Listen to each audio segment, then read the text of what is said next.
Shanghai, storied seaport of the fabled Orient, commercial metropolis of China, and one of the world's greatest seaports. In 10 years, its population doubles to a seething 7 million people, with everyone fighting for his own existence and struggling to earn the necessities of life. With tremendous increase in export and import trade, Soochow Creek is the scene of congestion and fever heat activity as riverboats push their way up and down the waterways, busily engaged in loading and unloading much-needed cargoes.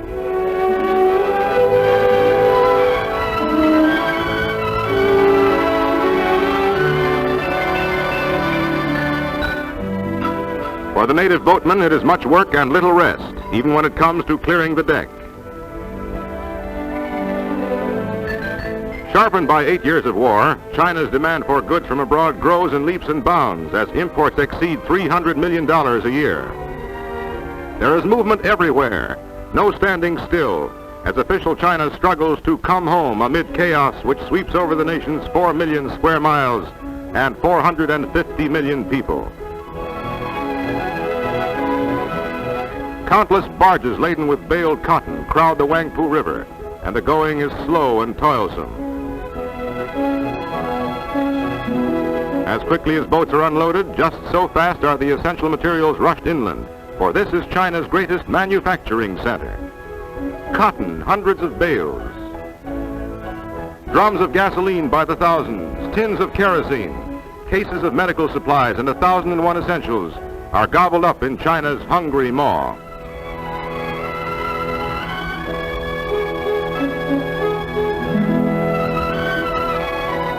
Keeping pace with the increasing volume of imports is one of Shanghai's ever-present problems, as these imports double month by month.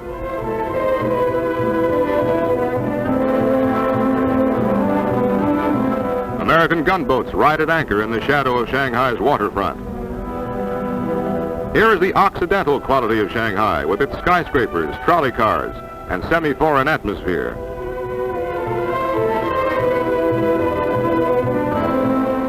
With leaders striving to stem China's constant economic chaos, Shanghai bulges with milling crowds, vehicles of all sorts, and the familiar rickshaw. Shanghai streets present a mass of pushing, rushing pedestrians, all forming a human barrier to speed on every avenue and road.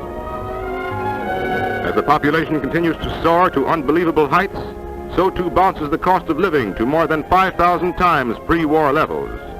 Speculative activity still is great, and common everyday goods are scarce.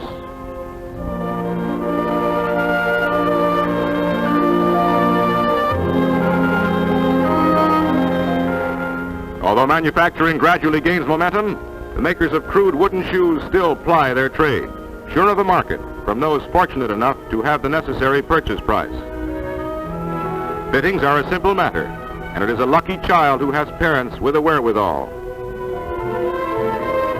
The uneducated and illiterate are numbered by the millions, which gives to the public letter writer a continuous stream of customers. And it is said that these commercial scribes never tell a family secret, although they hear and write hundreds of bits of gossip every day.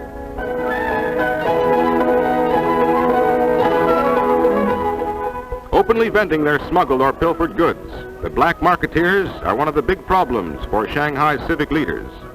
Handbags for the ladies, fountain pens, keychains, cigarette holders, and knickknacks for the men. Nylon stockings, all sizes and shades. Watches and jewelry for those who can afford them. Perfumes and cosmetics for the ladies. And canned goods by the thousand. Canned vegetables are much in demand, as even the black market prices are lower than those asked by the farmers who struggle to grow fresh vegetables and laboriously cart them to the marketplace. Also in this conglomeration of black market goods are hundreds upon hundreds of packages and cans of GI rations, all selling to eager buyers at a fairly low price. Another problem causing great speculation in this vast city on the west bank of the Yangtze River is the low value of the Chinese dollar.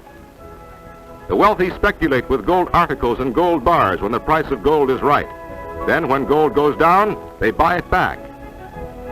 When these scenes were filmed, the value of the Chinese dollar had shrunk from 2 to 2,000 for $1 American money.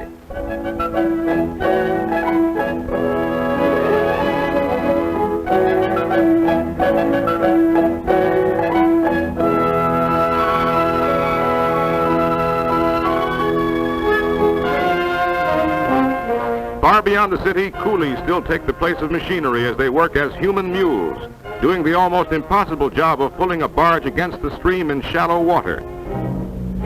Hundreds of pulling, tugging coolies perform these body-breaking tasks each day, seemingly against all laws of nature that demand a sufficiency of proper food. The diet of these men is mostly rice, and as a luxury, a bit of green vegetable or fish. To the native, rice costs a small fortune in Chinese dollars, and the price of a pound of beef is almost prohibitive. The bare necessities of life are very expensive, and the influx of thousands of people does not help the serious food problem in Shanghai. Nevertheless, these coolies survive, and in a continuous line laboriously transport steel for China's mills, pipelines, electrical, mechanical, and chemical equipment for its industries, and huge logs for its factories.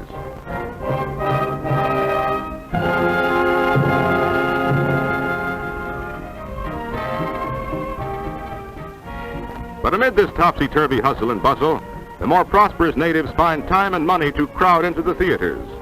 Their taste varies, from the tree-hurdling Tarzan to the more complacent atmosphere of Kismet.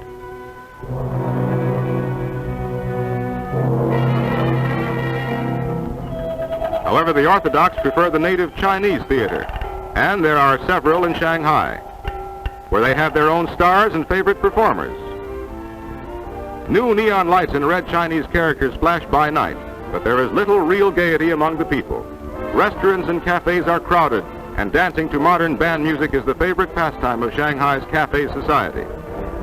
Although the men dress in Occidental fashion, these women stick to their Oriental gowns of genuine beauty. Every day, thousands of people come to Shanghai only to be faced with a housing shortage and absolute lack of living accommodations, while other thousands seek to migrate to nearby cities and towns less crowded. At every hour of day and night, hundreds stand in line at the North Station Railroad ticket office, hoping to purchase tickets to outside points.